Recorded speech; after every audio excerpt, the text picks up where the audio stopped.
This is The Strange Recital, a podcast about fiction which questions the nature of reality.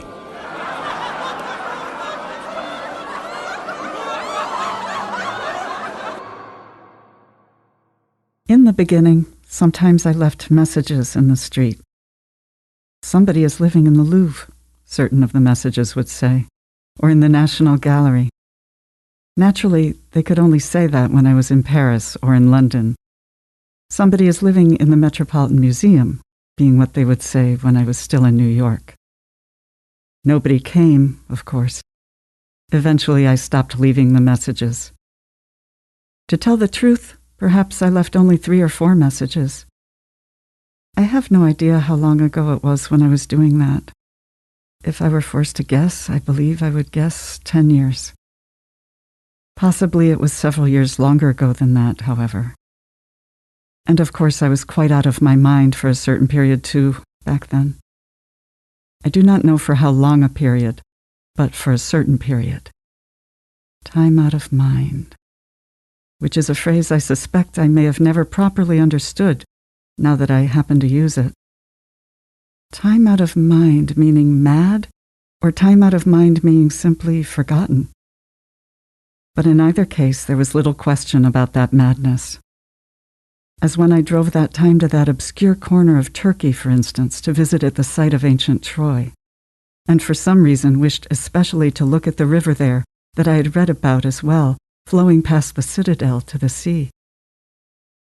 I have forgotten the name of the river, which was actually a muddy stream.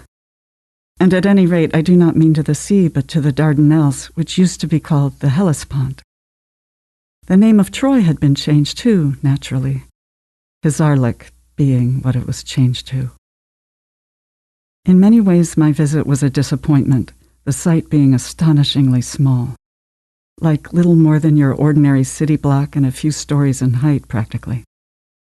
Still, from the ruins, one could see Mount Ida, all of that distance away. Even in late spring, there was snow on the mountain. Somebody went there to die, I believe, in one of the old stories. Paris, perhaps. I mean, the Paris who had been Helen's lover, naturally, and who was wounded quite near the end of that war. As a matter of fact, it was Helen I mostly thought about when I was at Troy. I was about to add that I even dreamed for a while that the Greek ships were beached there still. Well, it would have been a harmless enough thing to dream. From Hizarlik, the water is perhaps an hour's walk away. What I had planned to do next was to take an ordinary rowboat across and then drive on into Europe through Yugoslavia. Possibly I mean Yugoslavia. In any case, on that side of the channel there are monuments to the soldiers who died there in the First World War.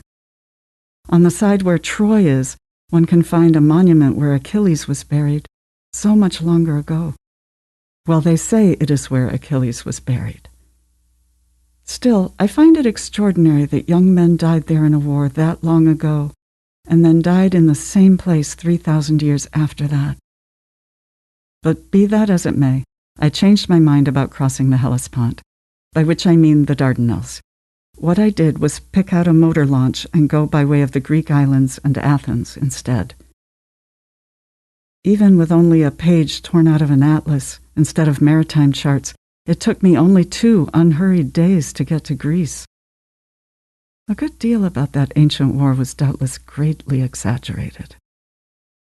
Still, certain things can touch a chord. Such as, for instance, a day or 2 after that, seeing the Parthenon by the late afternoon sun. It was that winter during which I lived in the Louvre, I believe, burning artifacts and picture frames for warmth in a poorly ventilated room. But then, with the first signs of thaw, switching vehicles whenever I ran low on gas, started back across central Russia to make my way home again. All of this being indisputably true, if, as I say, long ago. And if, as I also say, I may well have been mad.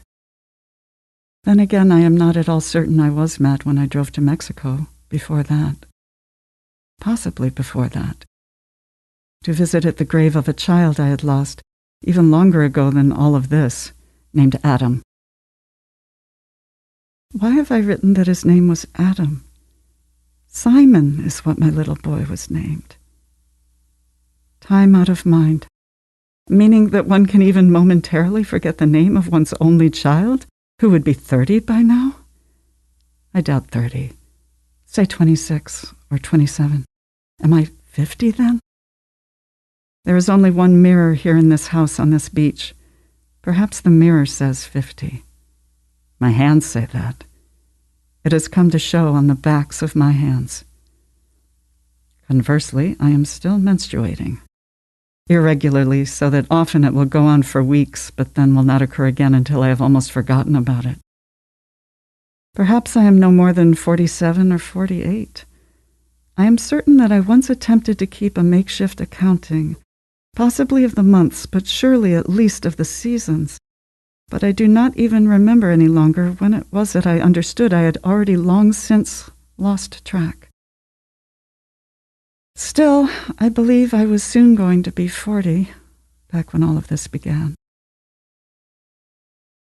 How I left those messages was with white paint, in huge block letters at intersections where anybody coming or going would see. I burned artifacts and certain other objects when I was at the Metropolitan Museum, too, naturally. Well, I had a fire there perpetually, winters. That fire was different from the fire I had at the Louvre. Where I built the fire in the Metropolitan was in that great hall just where one goes in and out. As a matter of fact, I manufactured a high tin chimney above it, too, so that the smoke could drift to the skylights high above that. What I had to do was shoot holes in the skylight once I had constructed the chimney. I did that with a pistol, quite carefully, at an angle from one of the balconies, so that the smoke would go out, but the rain would not come in. Rain came in. Not much rain, but some. Well, eventually it came in through other windows as well, when those broke of themselves, or of the weather. Windows break, still. Several are broken here in this house. It is summer at present, however. Nor do I mind the rain. Upstairs one can see the ocean. Down here there are dunes, which obstruct one's view. Actually, this is my second house on this same beach. The first I burned to the ground. I am still not certain how that happened, though perhaps I had been cooking. For a moment I walked to the dunes to urinate, and when I looked back, everything was ablaze. These beach houses are all wood, of course. All I could do was sit at the dunes and watch it burn. It burned all night. I still notice the burned house mornings when I walk along the beach. Well, obviously, I do not notice the house. What I notice is what remains of the house.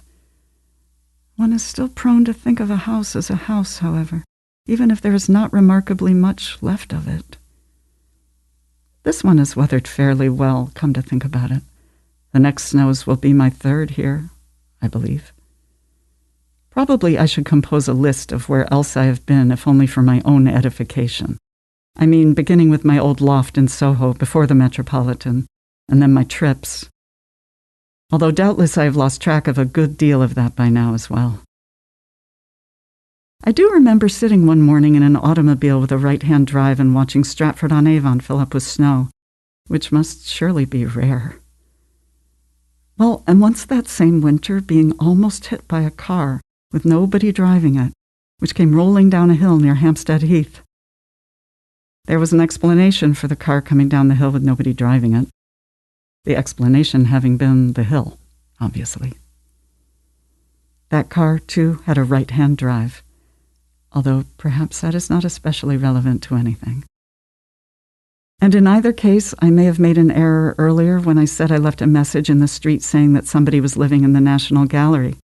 Where I lived in London was the Tate Gallery, where so many of the paintings by Joseph Mallord William Turner are. I am quite certain that I lived at the Tate. There's an explanation for this, too, the explanation being that one can see the river from there. Living alone, one is apt to prefer a view of water. I have always admired Turner as well, however. In fact, his own paintings of water may well have been a part of what led to my decision. Once, Turner had himself lashed to the mast of a ship for several hours during a furious storm so that he could later paint the storm. Obviously, it was not the storm itself that Turner intended to paint. What he intended to paint was a representation of the storm. One's language is frequently imprecise in that manner, I have discovered. Actually, the story of Turner being lashed to the mast reminds me of something, even though I cannot remember what it reminds me of. I also seem not to remember what sort of a fire I had at the Tate. At the Rijksmuseum in Amsterdam, I removed The Night Watch by Rembrandt from its frame when I was keeping warm there too, incidentally. I am quite certain I intended to get to Madrid around that time also, since there is one painting at the Prado by Rogier van der Weyden, The Descent from the Cross, that I had wished to see again. But for some reason, at Bordeaux, I switched to a car that was facing back in the other direction. Then again, perhaps I had actually crossed the Spanish border as far as to Pamplona. Well, often I did unpremeditated things in those days, as I have said. Once, from the top of the Spanish steps in Rome, for no reason except that I had come upon a Volkswagen van full of them, I let hundreds and hundreds of tennis balls bounce, one after the other, to the bottom, every which way possible. Watching how they struck tiny irregularities or worn spots in the stone and changed direction, or guessing how far across the piazza down below each one of them would go. Several of them bounced catty-corner and struck the house where John Keats died, in fact. There's a plaque on the house stating that John Keats died there. The plaque is in Italian, naturally. Giovanni Keats, it calls him. The name of the river at Hizarlik is the Scamander, I now remember. In the Iliad by Homer, it is referred to as a mighty river. Well, perhaps it was at one time. Many things can change in 3,000 years. Even so, sitting above it one evening on the excavated walls and gazing toward the channel, I was almost positive one could still see the Greek watchfires being lighted along the shore. Well, as I have said, perhaps I did not really let myself think that. Still, certain things are harmless enough to think. The next morning when dawn appeared, I was quite content to consider it a rosy-fingered dawn, for instance, even though the sky was murky. Meanwhile, I have just taken time to move my bowels. I do not go to the dunes for that, but down to the ocean itself, where the tide will wash in. Going, I stopped first in the woods beside the house for some leaves, and afterward went for water from my spring, which is perhaps 100 paces along the path in the opposite direction from the beach. I have a stream, too, even if it is hardly the Thames. At the Tate, I did bring in my water from the river, however. One has been able to do that sort of thing for a long while now. Well, one could drink from the Arno in Florence as long ago as when I lived at the Uffizi, or from the Seine, when I would carry a pitcher down the quay from the Louvre. In the beginning, I drank only bottled water, naturally. In the beginning, I had accoutrements as well, such as generators for use with electrical heating devices. Water and warmth were the essentials, of course. I do not remember which came first, becoming adept at maintaining fires, and so shedding devices of that sort, or discovering that one could drink any water one wished again. Perhaps becoming adept at fires came first, even if I have burned 2 houses to the ground over the years. The more recent, as I have noted, was accidental. Why I burned the first one I would rather not go too deeply into. I did that quite deliberately, however. That was in Mexico, on the morning after I had visited poor Simon's grave. Well, it was the house we had all lived in. I honestly believed I had planned to stay on for a time. What I did was spill gasoline all over Simon's old room. Much of the morning I could still see the smoke rise and rise in my rearview mirror. Now I have 2 enormous fireplaces. Here in this house by the sea I am talking about, and in the kitchen an antiquated pot-bellied stove. I have grown quite fond of the stove. Simon had been 7, by the way. A variety of berries grow nearby, and less than minutes past my stream, there are various vegetables in fields that were once cultivated but are of course now wildly overgrown. Beyond the window at which I am sitting, the breeze is frisking with 10,000 leaves. Sunlight breaks through the woods in mottled bright patches. Flowers grow too, in great profusion. It is a day for some music, actually, although I have no means of providing myself with any.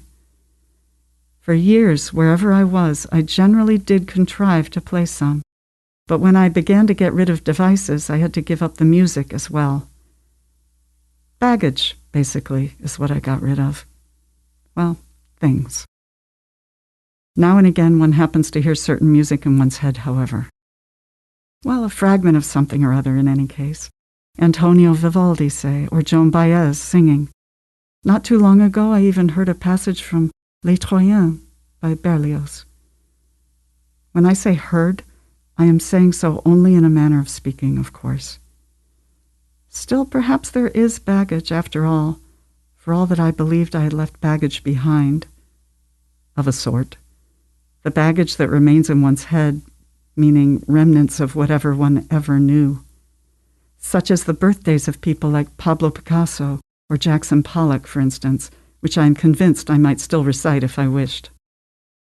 Or telephone numbers from all those years ago. There is a telephone right here, actually, no more than 3 or 4 steps behind where I am sitting. Naturally, I was speaking about numbers for telephones which function, however. In fact, there is a second telephone upstairs near the cushioned window seat from which I watch the sun go down most evenings. The cushions, like so much else here at the beach, are musty. Even on the hottest days, one senses the dampness. Books become ruined by it. Books being more of the baggage I got rid of, incidentally, even if there are still many in this house that were here when I arrived. I should perhaps indicate that there are 8 rooms in the house, although I make use of only 2 or 3. Actually, I did read at times over the years, especially when I was mad. I read a good deal. One winter, I read almost all of the ancient Greek plays. As a matter of fact, I read them out loud, and throughout, finishing the reverse side of each page, would tear it from the book and drop it into my fire. Aeschylus and Sophocles and Euripides, I turned into smoke. In a manner of speaking, one might think of it that way. In a different manner of speaking, one might declare it was Helen and Clytemnestra and Electra whom I did that with. For the life of me, I have no idea why I did that. If I had understood why I was doing that, doubtless I would not have been mad. Had I not been mad, doubtless I would not have done it at all. I am less than positive that those last 2 sentences make any particular sense. In either case, neither do I remember where it was exactly that I read the plays and burned the pages. Possibly it was after I had gone to ancient Troy, which may have been what put me in mind of the plays to begin with. Or would reading the plays have been what put me in mind of going to ancient Troy? It did run on, that madness. I was not necessarily mad when I went to Mexico, however. Surely one does not have to be mad to decide to visit the grave of one's dead little boy. But certainly I was mad when I drove the breadth of Alaska to Nome and then pointed a boat across the Bering Strait, even if I did seek out charts that time. Well, and had once known boats as well, but still. Yet after that, paradoxically made my way westward across all of Russia with scarcely any maps at all, driving out of the sun each morning and then waiting for it to appear ahead of me as the day progressed, simply following the sun, brooding upon Fyodor Dostoevsky as I went. Actually, I was keeping a weather eye out for Rodion Romanovich Raskolnikov. Did I stop at the Hermitage? Why do I not remember if I stopped in Moscow at all? Well, quite possibly I drove right past Moscow without knowing it, not speaking one word of Russian. When I say not speaking one word, I mean not reading one either, obviously. And why did I write that pretentious line about Dostoevsky? when I do not have any notion now if I allotted a moment's thought to the man. More baggage, then, at least here and now while I am typing, if not at that earlier time.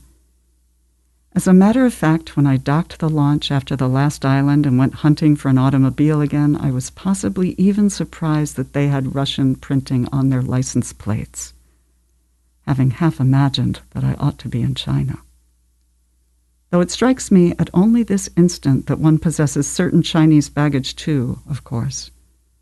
Some. There seems no point in illustrating the fact, even if I happen to be drinking souchong tea as I say that. And in either case, the Hermitage may be in Leningrad. Then again, there is no question that I was decidedly looking for Raskolnikov. Using Raskolnikov as a symbol, one can decidedly say that I was looking for Raskolnikov. Though one could also say that I was looking for Anna Karenina, just as readily, or for Dmitri Shostakovich. I was looking when I went to Mexico, too, naturally. Hardly for Simon, since I knew all too well that Simon was in that grave. Looking for Emiliano Zapata, then, perhaps. Again, symbolically, looking for Zapata, or for Benito Juarez, or for David Alfaro Siqueiros. Looking for anybody, anywhere at all. That was Wittgenstein's Mistress, written by David Markson and read by Noah Graham. This is an excerpt from David Markson's novel of the same name, published by Dalkey Archive Press in 1988.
I was very pleased to finally get permission to use an excerpt from Wittgenstein's Mistress because it's one of my favorite books.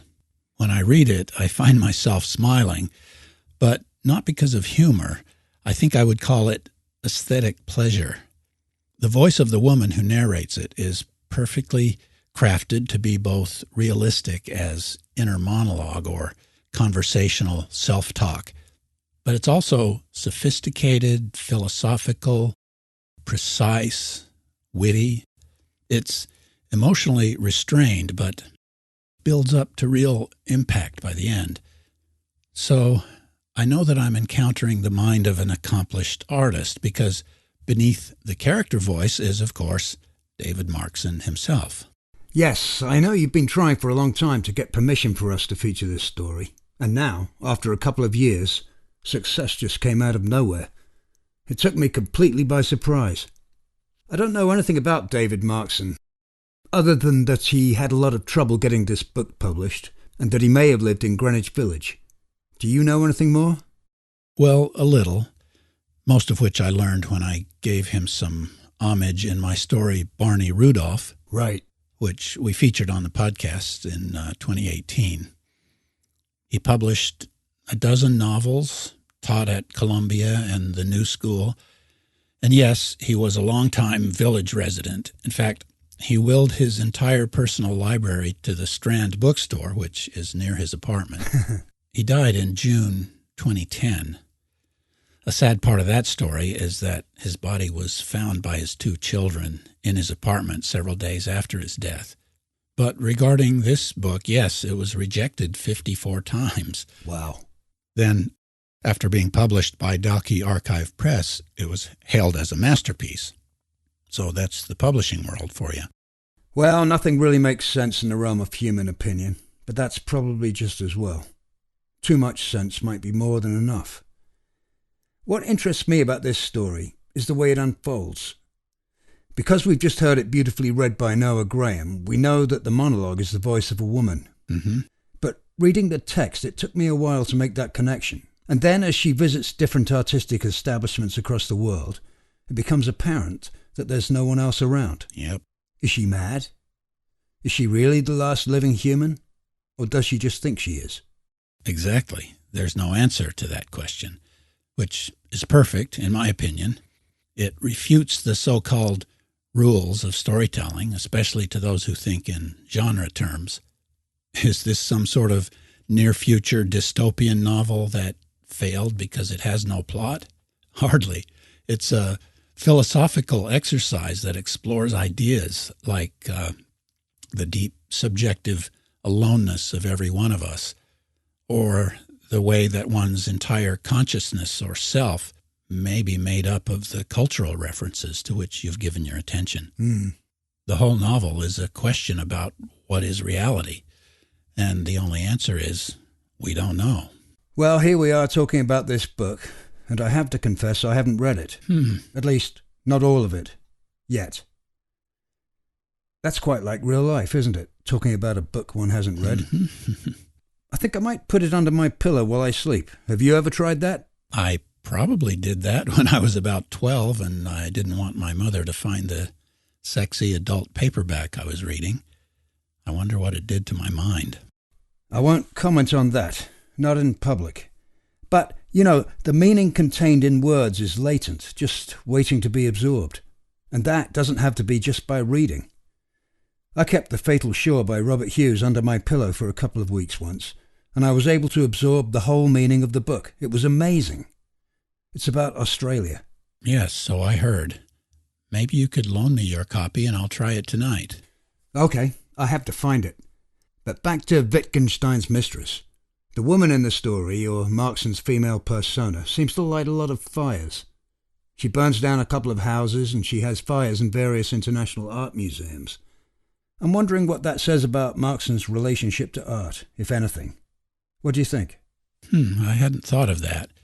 She feeds the pages of the ancient Greek plays to the fire as well. All mankind's finest creations are transitory. And speaking of finest creations, another thing I love about this book is the way it stretches me. I have nowhere near the cultural education that Markson had, but while I may not really understand a lot of his allusions to works of art and music and literature, I still feel enriched by the references. Yeah, well, I'm struck by the title, and I wonder what his intention was. On first impression, it seemed jarring to me. Perhaps that's because I don't think of Wittgenstein as the kind of man to keep a mistress. But then I could be latching onto the wrong meaning of mistress. It also means a woman in a position of power and authority, quite different from a woman financially supported by a man in return for sexual favours. But what would such a woman have to do with Wittgenstein in relation to this book? Is she the personification of some aspect of his philosophy? I've wondered the same thing, and I tried to educate myself about Wittgenstein's philosophies, but it didn't enlighten me much. It might be just that Markson adopted a style here that is very similar to Wittgenstein's book, Tractatus Logico-Philosophicus, or so says Wikipedia. Well, as far as I can tell, most people don't understand Wittgenstein. He was a troubled, brilliant man, often on the brink of suicide. One of the wealthiest people in Austria, until he gave away all his money. There were 7 grand pianos in his childhood home. He could be contemptuous and occasionally violent to children. He valued clarity in what was said more than its content. In his youth, he was obsessed with logic. Later, he became more interested in language. He probably would have considered me a fool for talking about the latent meaning inherent in a word. He might have considered the meaning of a word dependent on syntax and the other words around it. I don't know. I don't understand his philosophy. So, why this title? Maybe, as you said before, an answer is unnecessary. Well, more than unnecessary, an answer would actually detract, in my opinion. Okay. But maybe this is a clue. One of the epigraphs at the beginning of the book is a Wittgenstein quote. I can well understand why children love sand. He also said, if a man says to me, looking at the sky, I think it will rain, therefore I exist, I do not understand him.